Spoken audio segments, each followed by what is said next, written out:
ATS हो या NIA हो, सेंट्रल एजेंसीज हो, अगर इनके पास कुछ पुख्ता सबूत है तो इसका कोई एतराज़ नहीं करेगा, कोई इसमें कोई रुकावट नहीं पैदा करेगा कि अगर वो बराबर से इंक्वायरी करते हैं अगर उनके पास सबूत है तो। और यकीनन अगर कोई ऐसा है क्लूज अगर उनके पास है, कुछ इनपुट्स उनके पास कॉन्क्रीट अगर है तो वो अपना काम करें।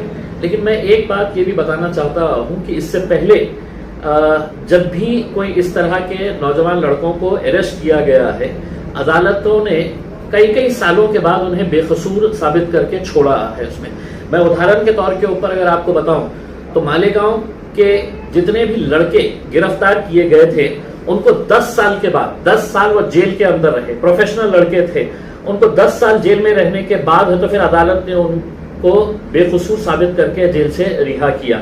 वैसे ही नासिक की एक स्पेशल टाडा कोर्ट ने 11 मुस्लिम लड़कों को तकरीबन 25 साल के बाद उन्हें बाइज्जत बरी किया था। एक नसीर नाम का एक लड़का था जिसको सुप्रीम कोर्ट ने 23 साल जेल में गुजारने के बाद उसको रिहा किया था। तो ऐसे कितने उदाहरण हैं। हम ये नहीं कह रहे हैं कि अगर PFI हो या कोई भी संगठन हो, राजनीतिक संगठन हो, सोशल ऑर्गेनाइजेशंस हो, अगर कोई गलत काम कर रहा है तो उसका कोई समर्थन नहीं करेगा उसमें। लेकिन ये जो मैंने आपको उदाहरण दिया है, अगर ऐसे उदाहरण अधिकारी तो किसी को गिरफ्तार कर लेगा, उन्हें जेल में डाल देगा, अदालतों के अंदर सालों साल केस चलते रहेंगे और उसके बाद अगर 8-10 साल के बाद, 12 साल के बाद, 15 साल के बाद अगर वो बाइज्जत बरी होते हैं तो इसकी जिम्मेदारी कौन लेगा। तो हमारा यही कहना है कि अगर आप इंक्वायरी कर रहे हैं तो आपके पास अगर पुख्ता सबूत है तो यकीनन इसके अंदर कोई समर्थन नहीं करेगा। अगर कोई गलत काम कोई कर रहा है तो मैं नहीं समझता हूं कि देश के अंदर कोई भी ऐसी हरकतों का समर्थन करेगा।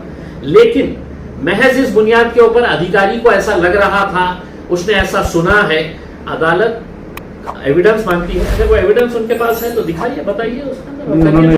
पुलिस कहती है उन्हें शक के आधार पर अरेस्ट किया है।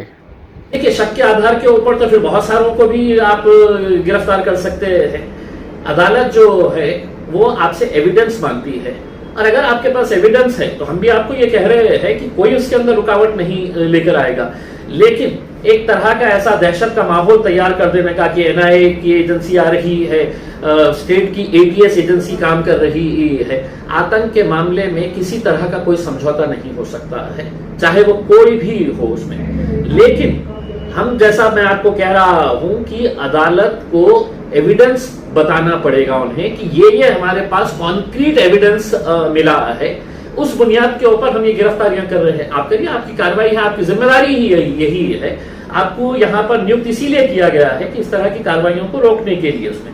लेकिन महज शक की बुनियाद के ऊपर और हमने यहाँ से सुना था, वहां से सुना था, ये नहीं चलता है।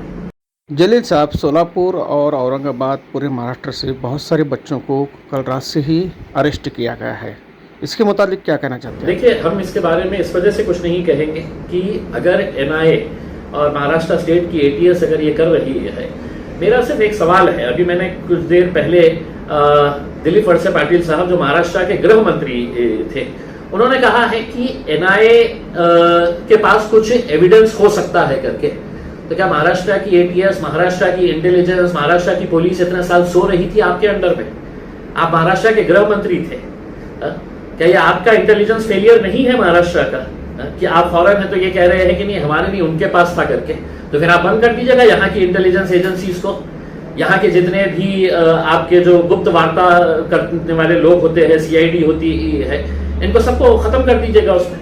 अगर दिल्ली से ही अगर आ रहा है तो महाराष्ट्र की आपकी जिम्मेदारी आप कैसे झटक सकते हैं उसमें? ये जो कार्रवाई चल रही है, मैं नहीं समझता हूं कि इनके पास क्या एविडेंस है, जो कॉन्क्रीट एविडेंस। अभी फिलहाल चूंकि इनिशियल स्टेजेस है, कोर्ट के अंदर वो पूरी डिटेल्स नहीं देते हैं। अब कोर्ट के अंदर जब इनकी रिमांड मांगी गई तो उसमें 4 ऐसे मुद्दे उन्होंने बताए हैं कि हम ओपनली नहीं बता सकते हैं, हम बंद लिफाफे के अंदर कोर्ट को देंगे करके।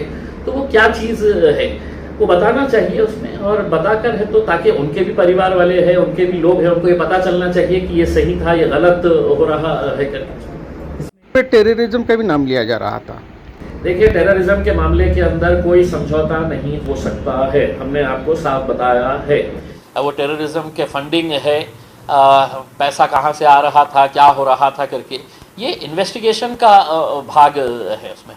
अगर कोई अलग मकसद के लिए भेज रहा था और यहाँ पर उसका इस्तेमाल कोई गलत हो रहा था, तो ये पुलिस को है तो इन्वेस्टिगेट करना है, इन्वेस्टिगेशन करने के बाद है तो पुख्ता सबूत है तो अदालत के सामने पेश करना है।